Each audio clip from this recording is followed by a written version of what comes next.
Հեղափոխական տաք ալիքները արդեն մեր տարածաշրջանում են, ասում է Սարդարապատ շարժման նախաձեռնող խմբի անդամ Ժիրայր Սեֆիլյանը, որպես ապացույց նա ներկայացնում է այն, որ իշխանությունները վերջին շրջանում սկսել են վերահսկել հասարակության համար հեղինակավոր համարվող գործիչներին։ Ժողովուրդը ոգևորվում է, իսկ իշխանական բուրգում գտնվողները խառնվում են, իրարանցումը սկսում է։ Այս իմաստով նրանք պետք է քայլեր ձեռնարկեն օր առաջ այն հեղինակավոր գործիչներին հնարավորինս շուտ, այսպես ասած, իրենց պարամետրկով շարքից դուրս հանելու։ Այսինքն այն մարդիկ, որոնք ունեն հեղինակություն ժողովրդի մոտ եւ վերահսկելի չեն իրենց կողմից։ Դրանց շարքում է անշուշտ Զարուհի Պոստանջյանը եւ մենք տեսանք ինչ փորձերով փորձում են դիկնոջ ջնշել։ Գրող հրապարակախոս Մարինե Պետրոսյանը իշխանությունների նման գործունեությունը մեկ բառով է բնութագրում՝ տագնապ։ Կա անհանգստություն, որը շատ հստակ զգացվում է, այսինքն իշխանությունները վտանգ են զգում եւ ամենատարբեր ձևով է դա արտադրվում եւ ասենք մեկ մի քիչ ոնց ասեմ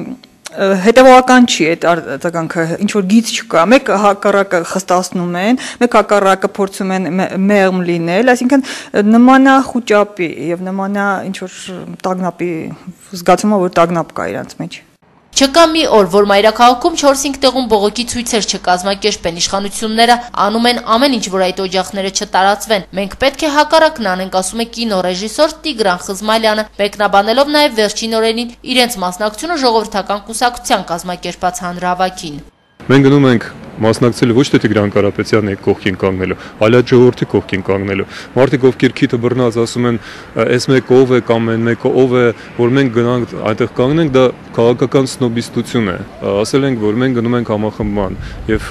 պետք է հանդես գայինք եւ Կարապետյանի մոտ փետրվարի 28-ին եւ մարտի 1-ի ցույցին, սակայն մեզ այնտեղ ձայն չտվեցին։ Ոչ մեկի մենաշնորհը չէ, որ որոշեն ով պետք է խոսա, ով չի խոսա, դա համազգային շարժում է, դա համազգային դիմադրության շարժում է։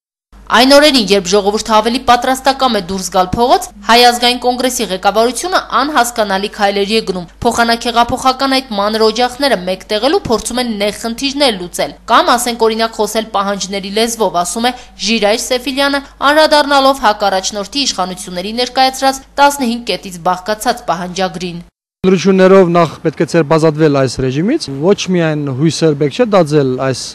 ռեժիմից, այլ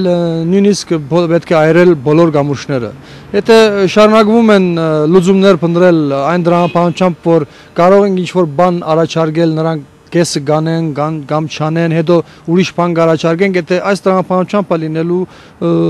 լուծումի որոնումը, ապա ապարդյուն է։ Հրապարակախոս Մարինե Պետրոսյանը գտնում է, որ այսօր ավելի քան ակնհայտ է, որ Հայաստանը իրական ընդդիմություն չունի եւ Հայ ազգային կոնգրեսի պահանջը այլևս իշխանափոխությունը չէ։ Երբ որ դաշնակցությունը ցույցեր էր անում եւ պահանջում էր արտգործնախարարի հրաժարականը,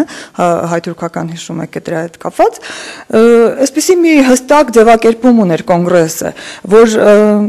ուրեմն Սերժի հրաժարականը չպահանջելը հստակ նշանն է նրա, որ դա կեղծ ընդդիմություն է։ Այսինքն ով որ չի պահանջում Սերժ Սարգսյանի հրաժարականը, նա կեղծ ընդդիմություն է։ Բայց այսօր բոլորս տեսնում ենք, որ այդ 15 պահանջների մեջ Սերժ Սարգսյանի հրաժարականը չկա, ավելին կա երկխոսության հնարավորության, ամբողջ արվածա երկխոսության համար։ Այսինքն դուրս է գալիս հենց իրենց ասածով եմ ասում, այսինքն ՀԱԿ-ի առաջնորդների ասածով եմ ասում, որ ՀԱԿ-ը կեղծ ընդդիմություն է։ Հայաստանի այսօրվա ներքին կայունությունը պահպանողը հենց Հայ ազգային կոնգրեսն է, ներքին կայունություն, որը շատ վատն է, շարունակում է հրապարակախոսը։ Հայաստանի ներքին կայունությունը պահպանել նշանակում է կործանել Հայաստանը, որտեղ մենք բոլորս տեսնում ենք, որ Հայաստանը քանդվում է մեր աչքերի առաջ։ Այսինքն ՀԱԿ-ը ինչ անում է, որ Հայաստանը քանդվի, այս կարող եմ ասել։ Այդ հարցերը պետք է Հայ ազգային կոնգրեսը ու ոչ թե ինձ կամ ձեզ, այլ ժողովրդի առաջ պարզաբանի եւ ժողովուրդը տեսնում է ինչ է կատարում։ Ես ընդհանրապես կարծում եմ, որ մենք պետք է ստապ լինենք, մենք պետք է